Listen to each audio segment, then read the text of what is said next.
Hello everybody and welcome back to our YouTube channel. इस video में मैं आपको हमारे वेब ऐप पे जो 5 EMA स्ट्रैटेजी है उसमें क्या पैरामीटर्स है और उसको आप किस तरीके से यूज़ कर सकते हो वो बताने वाला हूँ।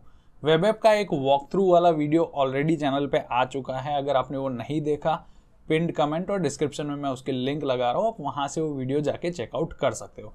तो कुछ इस तरीके से दिखता है वेब ऐप। आप लॉग इन करोगे तो आपको इस तरीके से एक डैशबोर्ड पे रीडायरेक्ट किया जाएगा।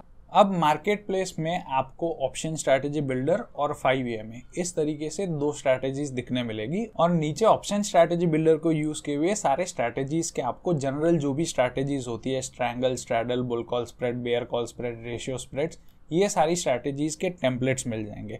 अभी टेम्पलेट्स पे एक पूरा अलग से वीडियो बनेगा क्योंकि वो बहुत ही डिटेल वीडियो होने वाला है। अभी हम लोग बात करते हैं 5 EMA स्ट्रैटेजी की। तो 5 EMA स्ट्रैटेजी में जाने के लिए आपको यहाँ पे सिंपली क्रिएट पे क्लिक करना है और उसके जो भी एडिटेबल पैरामीटर्स का जो पेज है वो आपके सामने आ जाएगा। अगर आपको 5 EMA स्ट्रैटेजी के बारे में नहीं पता तो मैं बता दूं, सुभाषिस पानी सर जो है पावर ऑफ स्टॉक्स के, उन्होंने ट्रेडर्स कार्निवल में बताई थी ये स्ट्रैटेजी और उसके बाद बहुत ही पॉपुलर हो गई थी ये स्ट्रैटेजी एक सिंपल रिवर्सल ट्रेडिंग स्ट्रैटेजी है जिसमें हम लोग क्या करते हैं, एक इंडिकेटर ले लेते हैं, एक्सपोनेंशियल मूविंग एवरेज, पीरियड उसका रखते हैं 5 और टाइम फ्रेम आप 5 या 15 अपने हिसाब से कुछ भी रख सकते हो।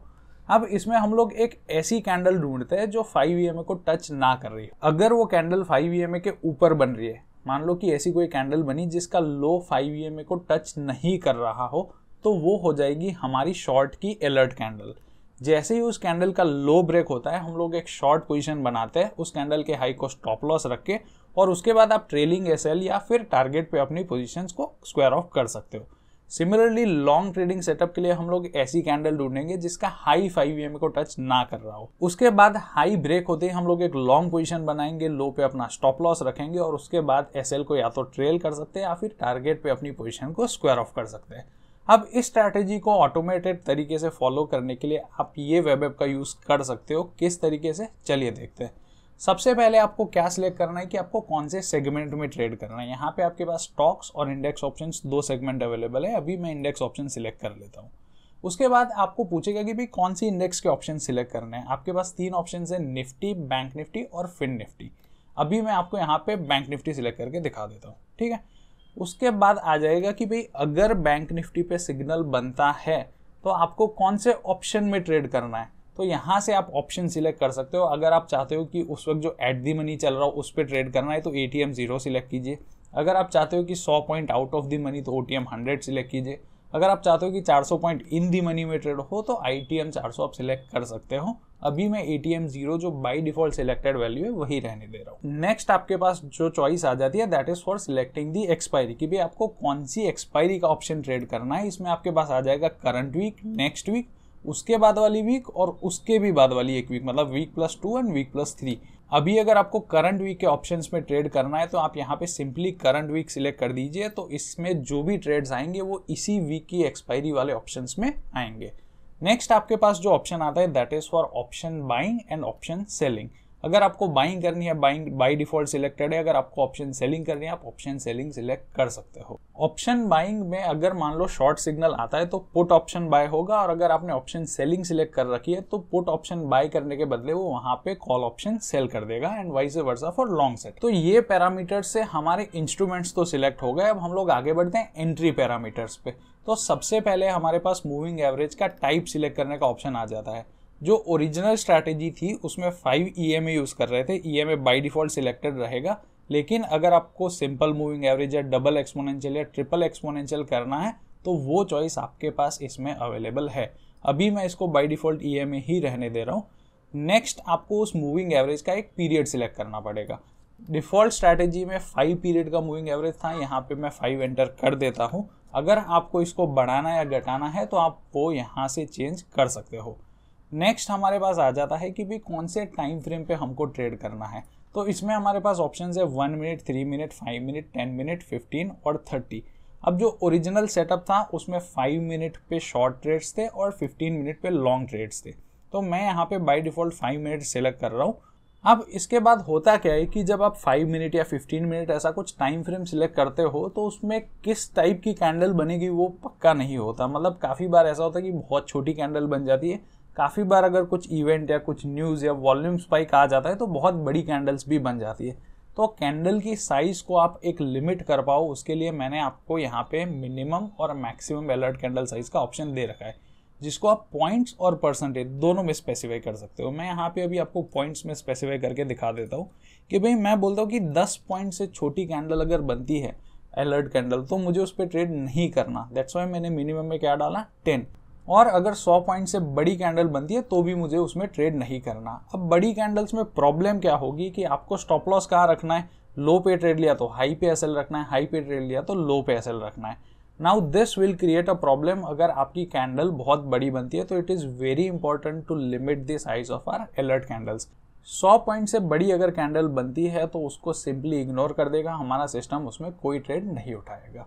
अब आ जाता है हमारे पास ऑप्शन इग्नोर फर्स्ट कैंडल का। अब दिन की जो फर्स्ट कैंडल बनती है वो हमेशा एक बहुत बड़ी कैंडल बनती है और उस पर ट्रेड देना, क्योंकि गैप अप हो सकता है, मार्केट गैप डाउन हो सकता है, उस पर ट्रेड देना काफ़ी बार लॉजिकल नहीं होता है। तो आपके पास ऑप्शन है कि इग्नोर फर्स्ट कैंडल। अगर आप येस करोगे तो फर्स्ट कैंडल को इग्नोर कर देगा, नो करोगे तो अगर गैप अप गैप डाउन की वजह से फर्स्ट कैंडल ही अलर्ट कैंडल बन जाती है तो उस पर ट्रेड अपने आप उठा लेगा। उसके बाद आपको मैंने एक नंबर ऑफ ट्रेड्स को कम करने के लिए एक और फिल्टर यहाँ पे दे रखा है, that is take trades on day high low और ऑल।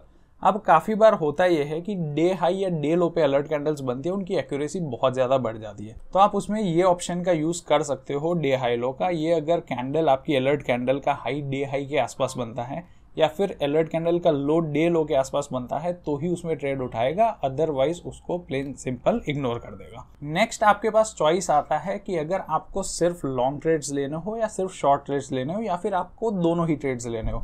अगर आप बोथ पे सिलेक्ट करोगे तो लॉन्ग और शॉर्ट दोनों ही ट्रेड्स उठाएगा। अगर आप लॉन्ग सिलेक्ट करते हो तो शॉर्ट कैंडल्स जो होती है, शॉर्ट अलर्ट कैंडल्स, उनको इग्नोर कर देगा। अगर आप शॉर्ट सिलेक्ट करते हो तो लॉन्ग अलर्ट कैंडल्स जो बनती है उसको इग्नोर कर देगा, कोई भी लॉन्ग पोजीशन आपके अकाउंट में नहीं बनाएगा। अभी मैं इसमें बोथ सिलेक्ट करके आपको दिखा रहा हूँ।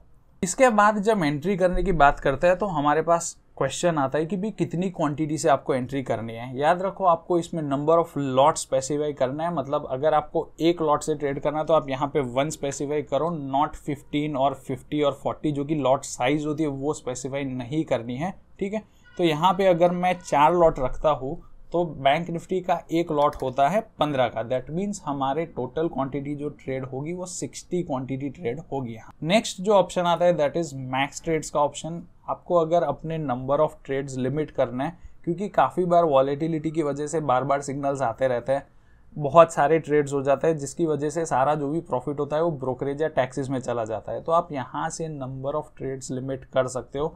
मैं यहाँ पे आपको 4 ट्रेड्स करके दिखा रहा हूँ। दिन में सिर्फ 4 ट्रेड लेगी ये स्ट्रैटेजी, इसके बाद कोई भी ट्रेड आएगा उसको इग्नोर कर देगी। इसके बाद हम लोग आगे बढ़ते हैं एग्जिट पैरामीटर्स पे। अब एग्जिट पैरामीटर्स में आपके पास क्या आ जाता है, target, stop loss, trailing stop loss और कितने टारगेट से स्टॉप लॉस के बाद रुकना है उसके पैरामीटर। अगर आपको कैंडल के हाई या लो पे ही एसएल रखना है आप यहाँ से कैंडल हाई लो सिलेक्ट कर सकते हो। लेकिन अगर आपने कुछ स्ट्रैटेजीज में चेंजेस किया है, आपको लगता है कि कुछ पॉइंट्स या परसेंटेज का एसएल आपके लिए बेटर रहता है, तो आपके पास वो भी ऑप्शन है। आप पॉइंट्स या परसेंटेज में यहाँ पे एसएल स्पेसिफाई कर सकते हो और वो इंडेक्स के पॉइंट्स या परसेंटेज में एसएल जाएगा, ना कि ऑप्शन प्रीमियम के पॉइंट्स में।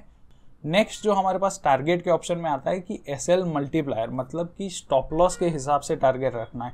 आपको रिस्क रिवॉर्ड रेशियो अपना सेट करना है कि भी स्टॉप लॉस 10 पॉइंट का हो तो मेरा टारगेट 20 पॉइंट का हो तो मैं यहाँ पे 2 सेट कर दूंगा। सिमिलरली टारगेट को भी मैं पॉइंट्स और परसेंटेज दोनों में स्पेसिफाई कर सकता हूँ। याद रखो ये पॉइंट्स और परसेंटेज इंडेक्स के पॉइंट्स और परसेंटेज हो गए, ना कि ऑप्शन प्रीमियम के। इसके बाद एक और ऑप्शन हमारे पास आ जाता है that is stop loss buffer का। अगर आपको स्टॉप लॉस पे कोई बफर नहीं रखना, आप नन सिलेक्ट कर सकते हो। आप पॉइंट्स या परसेंटेज में एक बफर स्पेसिफाई कर सकते हो कि भाई कैंडल हाई के ऊपर मेरा स्टॉप लॉस कितना हो। काफ़ी बार बहुत लोगों को लगता है कि भी हाई पे रखा हुआ जो एसएल है वो तुरंत हिट हो जाता है और उसके बाद मार्केट हमारे टारगेट की डायरेक्शन में भाग आता है। तो अगर आपको यहाँ पे कुछ बफर के साथ एसएल रखना है, मान लो कि आपको रखना है कि भाई हाई के ऊपर 4 पॉइंट और लो के नीचे 4 पॉइंट मेरा एसएल हो, तो आप यहाँ पे उसको पॉइंट्स में करके यहाँ पे 4 स्पेसिफाई कर सकते हो। नेक्स्ट हमारा जो फीचर है that is stop after and target and stop after and stop losses. अब इसमें क्या होता है कि भाई मान लो मुझे ऐसे करना है ट्रेड कि भाई दिन में मेरे 2 टारगेट आ गए तो मेरे को ट्रेडिंग बंद कर देनी है, भले ही मैक्स ट्रेड में मैंने 100 स्पेसिफाई कर रखा हो, तो मैं यहाँ पे स्पेसिफाई कर सकता हूँ कि भाई after 2 targets let the trading stop. तो यहाँ पे 2 स्पेसिफाई करने के बाद जैसे ही 2 टारगेट्स आते हैं, स्ट्रैटेजी अगले जो भी अलर्ट कैंडल्स आएंगी उसको प्लेन एंड सिंपल इग्नोर कर देगी। सिमिलरली आप यहाँ पे एसएल भी स्पेसिफाई कर सकते हो कि कंटिन्यूस आपके अगर मान लो 3 एसएल हिट होते हैं तो सिस्टम अपना ट्रेडिंग बंद कर दे, तो आप वो यहाँ से स्पेसिफाई कर सकते हो कि stop after and stop losses आप यहाँ पे नंबर डाल दो। उतने एसएल हिट होने के बाद सिस्टम आपके अकाउंट में कोई भी और ट्रेड नहीं उठाएगा। तो सारे पैरामीटर्स फिलअप करने के बाद आप या तो ये स्ट्रैटेजी को सेव कर सकते हो या फिर सेव एंड डिप्लॉय दोनों कर सकते हो। अगर आप सेव एंड डिप्लॉय करते हो तो ये माई स्ट्रैटेजीज में सेव भी हो जाएगी और आपकी डिप्लॉयड स्ट्रैटेजीज में ये स्ट्रैटेजी डिप्लॉय भी हो जाएगी। यहाँ पे मैं आपको सेव एंड डिप्लॉय करके दिखाता हूँ। जैसे ही आप सेव एंड डिप्लॉय पे क्लिक करते हो आपके पास ऑप्शन आ जाता है पेपर ट्रेडिंग और लाइव एग्जीक्यूशन का, और आप अपनी स्ट्रैटेजी का कुछ नाम भी दे सकते हो। यहाँ पे मैं लिखता हूँ BNF 5 EMA और इसको क्लिक कर देता हूँ लाइव एग्जीक्यूशन पे और क्लिक कर देता हूँ सेव पे। तो अब ये स्ट्रैटेजी मेरे अकाउंट में डिप्लॉय हो चुकी है। यहाँ पे आप देख सकते हो डिप्लॉयड स्ट्रैटेजीज में BNF 5 EMA has been deployed और मेरे माई स्ट्रैटेजीज में भी ये स्ट्रैटेजी सेव हो चुकी है। सो देखो कितना सिंपल था एक 5 EMA स्ट्रैटेजी को इस प्लेटफॉर्म से ऑटोमेट करना। आप इसको अपने स्मार्टफोन से भी यूज़ कर सकते हो, अपने टैबलेट से भी यूज़ कर सकते हो, अपने लैपटॉप से भी यूज़ कर सकते हो। एक बार आपने स्ट्रैटेजी डिप्लॉय कर दी उसके बाद सिस्टम उसको फुल्ली ऑटोमेटेड तरीके से आपके अकाउंट में एग्जीक्यूट करेगा, आपका रिस्क मैनेज करेगा, आपके पोजीशंस को हैंडल करेगा, आपके स्टॉप लॉसेस भी हैंडल करेगा, टारगेट्स पे प्रॉफिट्स भी बुक करेगा एंड देन अपना एंड टाइम दैट इज 3:15 आते ही जो भी ओपन पोजीशंस है उसको स्क्वायर ऑफ भी कर देगा। अभी ये जो हमारा वेब ऐप है वो एक बीटा टेस्टिंग फेज में है एंड फॉर टेस्टिंग पर्पसेस हम इसका एक्सेस फॉर एब्सोल्युटली फ्री अभी प्रोवाइड कर रहे हैं। अगर आपको इसका एक्सेस चाहिए आप trade.easycon.in पे जाके साइन अप कर सकते हो। इसका लिंक डिस्क्रिप्शन और फर्स्ट पिन कमेंट में मैं लगा रहा हूँ। इसको यूज़ करने के बाद प्लीज़ मेक श्योर आप हमारे साथ आपका जो भी फीडबैक है, जो भी एक्सपीरियंस है वो शेयर करें सो दैट हम इसको प्रोडक्शन में जाने से पहले और भी ज़्यादा बेटर बना पाए, और भी ज़्यादा यूज़र फ्रेंडली बना पाए और भी ज़्यादा वर्सेटाइल बना पाए। आई होप आपको 5 EMA स्ट्रैटेजी के सारे फीचर्स समझ आ गए होंगे। अगर आपके कुछ भी डाउट्स है आप कमेंट सेक्शन में या सपोर्ट नंबर पे हमसे पूछ सकते हो। मिलता है अगले वीडियो में, तब तक के लिए thank you, take care and happy trading.